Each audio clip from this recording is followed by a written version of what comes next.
ന കാംക്ഷേ വിജയം കൃഷ്ണ നച്ച രാജ്യം സുഖാനി ച കിം നോ രാജ്യേന ഗോവിന്ദ കിം ഭോഗൈർ ജീവിതേന വാ. നമസ്കാരം, ഉപാസനയിലേക്ക് സ്വാഗതം. ശ്രീമദ് ഭഗവത്ഗീത അധ്യായം 1 അർജുന വിഷാദ യോഗത്തിലെ 32ാമത്തെ ശ്ലോകമാണ് ഇവിടെ ഉദ്ധരിച്ചത്. ഈ ശ്ലോകത്തിൻ്റെ വാക്യാർത്ഥം നമുക്കൊന്ന് പരിശോധിക്കാം. കൃഷ്ണ, വിജയവും രാജ്യവും സുഖങ്ങളും ഞാൻ ആഗ്രഹിക്കുന്നില്ല. ഗോവിന്ദ, നമുക്ക് രാജ്യം കൊണ്ട് എന്തു കാര്യം? ഭോഗങ്ങളെ കൊണ്ടോ ജീവിതം കൊണ്ടു തന്നെയോ എന്തു ഫലം? അർജുനൻ ഭഗവാനോട് ചോദിക്കുകയാണ്. എവിടെ വെച്ച്? കുരുക്ഷേത്ര യുദ്ധഭൂമിയിൽ വെച്ച്, യുദ്ധസന്നദ്ധരായി നിൽക്കുന്ന 2 സൈന്യങ്ങളുടെ നടുക്ക് വെച്ച്, യുദ്ധ ആരംഭത്തിനുള്ള എല്ലാ സിംഹനാദങ്ങളും ചെയ്ത് നിൽക്കുന്ന സമയത്ത്, അപ്പോഴാണ് ചോദിക്കുന്നത് ഈ ചോദ്യങ്ങൾ. നമുക്ക് 2 രീതിയിൽ ഇതിനെ വ്യാഖ്യാനിക്കാം. ഒന്നുകിൽ അർജുനൻ തനിക്ക് ഒന്നും അറിയാഞ്ഞിട്ട് ചോദിക്കുന്നത് പോലെ, അല്ലെങ്കിൽ എല്ലാം അറിഞ്ഞുകൊണ്ട് ഒന്നും അറിയാത്തവനെ പോലെ നടിച്ച് ചോദിക്കുന്നു. ഇതെല്ലാം നമ്മുടെ ജീവിതത്തിൽ നമ്മൾ അഭിമുഖീകരിക്കുന്ന കാര്യങ്ങൾ തന്നെയാണ്.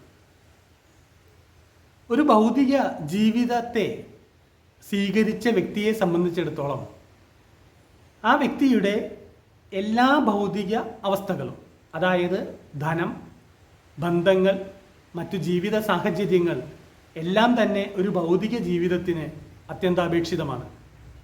എന്നാൽ ഒരു ആത്മീയ സഞ്ചാരിയെ സംബന്ധിച്ചിടത്തോളം ഇതൊന്നും വിഷയമല്ല. കാരണം അദ്ദേഹം ഇതെല്ലാം ത്യജിച്ച് നടക്കുന്നവനാണ്. എന്നാൽ ഒരു ഭൗതിക ജീവിത സാഹചര്യങ്ങളിലുള്ള വ്യക്തിക്ക് ഇതെല്ലാം വേണ്ടെന്ന് വെച്ച് എങ്ങനെ ആ സത്യത്തെ മനസ്സിലാക്കാൻ സാധിക്കുമെന്ന് ചോദിച്ചാൽ, അവിടെയാണ് ത്യാഗം കടന്നു വരുന്നത്. നമ്മുടെ ഈ ഭൗതിക സാഹചര്യങ്ങളെല്ലാം ഇന്നല്ലെങ്കിൽ നാളെ നമ്മളെ വിട്ട് നമ്മൾ ആ പരമമായ മരണമെന്ന സത്യത്തിലേക്ക് നടന്നെടുക്കുമ്പോൾ നമ്മുടെ ഒപ്പം ഈ വക ധനവോ മറ്റു കാര്യങ്ങളോ ഒന്നും ഉണ്ടാവില്ല. നമ്മുടെ കർമ്മഫലങ്ങൾ മാത്രമേ നമ്മുടെ ഒപ്പം ഉണ്ടാവുള്ളൂ എന്നൊരു തിരിച്ചറിവ് ഒരു ഭൗതിക ജീവിതം മുന്നോട്ട് കൊണ്ടുപോകുന്ന വ്യക്തിക്ക് ഉണ്ടായാൽ ആ വ്യക്തിയിൽ ഒരു ആത്മീയ ചൈതന്യമുണ്ട്, അല്ലെങ്കിൽ ആത്മീയ ചൈതന്യ പ്രഭാവം ആ വ്യക്തിയിലുണ്ട് എന്ന് നമുക്ക് മനസ്സിലാക്കാൻ സാധിക്കും. അപ്പോൾ അതുകൊണ്ട് തന്നെ ആ ഭൗതിക ജീവിതത്തെ മുറുകെ പിടിച്ചുകൊണ്ട് ആ സാഹചര്യങ്ങളെല്ലാം അനുഭവിച്ചുകൊണ്ട് തന്നെ ആ വ്യക്തി ഒരു ആത്മീയ തലത്തിൽ ആ വ്യക്തിയുടെ മനസ്സിനെ കൊണ്ടുവന്ന് ഒരു ശാന്തി, പരമമായ ശാന്തി അനുഭവിക്കുന്നു. എന്നാൽ ഇതേ ആത്മീയ ബോധമില്ലാത്ത ഒരു ഭൗതിക ജീവിയെ സംബന്ധിച്ചിടത്തോളം ഈ വക എല്ലാ ഭൗതിക സാഹചര്യങ്ങളും അനുഭവിക്കുമ്പോഴും ജീവിതത്തിൽ ശാന്തിയും സമാധാനവും ഇല്ലാതെ പോകുന്നു. അതുകൊണ്ട് തന്നെ എന്തൊക്കെ നേടുമ്പോഴും ആ വ്യക്തിയുടെ ഉള്ളിൽ ഒരു അതൃപ്തി വന്ന് നിറയുന്നു. എന്നാൽ ആത്മീയ സത്യങ്ങളെ മനസ്സിലാക്കുമ്പോൾ നമുക്ക് ജീവിതത്തിൽ ശാന്തിയും സമാധാനവും ആത്മീയ സുഖവും കിട്ടുന്നതോടൊപ്പം തന്നെ ഭൗതിക സാഹചര്യങ്ങളിൽ ഉള്ള ചെറിയ സുഖവും നമുക്ക് ലഭ്യമാവും. എന്നാൽ ഇതൊന്നും തൻ്റേതല്ല എന്ന ചിന്ത ഉള്ളിലുള്ളത് കൊണ്ട് തന്നെ ഇതിലോട്, ഈ വക സാഹചര്യങ്ങളോട് അമിതമായ ആസക്തി ഇല്ലാതെ തൻ്റെ ജീവിതം കൂടുതൽ ശോഭനമാക്കാൻ ഒരു വ്യക്തിക്ക് സാധിക്കും. എപ്രകാരമാണെങ്കിൽ ഭൗതിക ജീവിതത്തോടൊപ്പം തന്നെ ആത്മീയ ചിന്തകളും കൊണ്ടുപോവുകയാണെങ്കിൽ. ഇവിടെ അർജുനൻ എല്ലാവിധത്തിലുള്ള ആത്മീയ കാര്യങ്ങളും മറന്നുകൊണ്ട് യുദ്ധസന്നദ്ധനായി നിൽക്കുകയാണ്.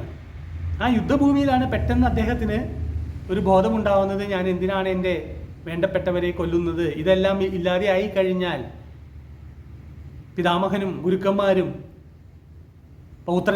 പുത്രന്മാരും ഒന്നും ഇല്ലാതെയായി കഴിഞ്ഞാൽ എങ്ങനെയാണ് എനിക്ക് ഈ ഭൗതിക സുഖം ഈ ഭൂമിയിൽ കിട്ടുക എന്ന് ചിന്ത വന്നിട്ടാണ് അർജുനൻ ഇതൊന്നും വേണ്ട, യുദ്ധം തന്നെ വേണ്ട എന്ന് പറയുന്നത്.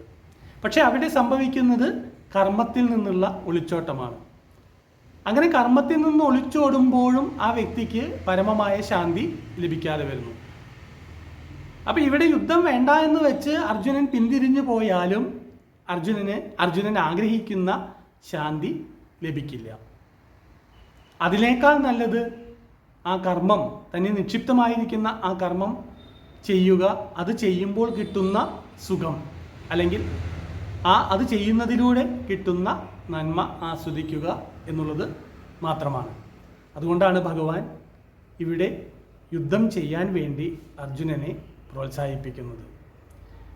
പക്ഷേ ആത്മീയ രീതികളെക്കുറിച്ച് കേവല ജ്ഞാനമില്ലാത്ത ചില ആളുകൾ ഭഗവാന്റെ ഈ യുദ്ധ പ്രോത്സാഹനത്തെ വളരെ വിപരീതമായി വ്യാഖ്യാനിക്കുന്നുണ്ട്. അത് അവരുടെ അറിവില്ലായ്മയായി നമുക്ക് മനസ്സിലാക്കാം. എന്നാൽ ഇതെന്നെല്ലാം വ്യത്യസ്തമായി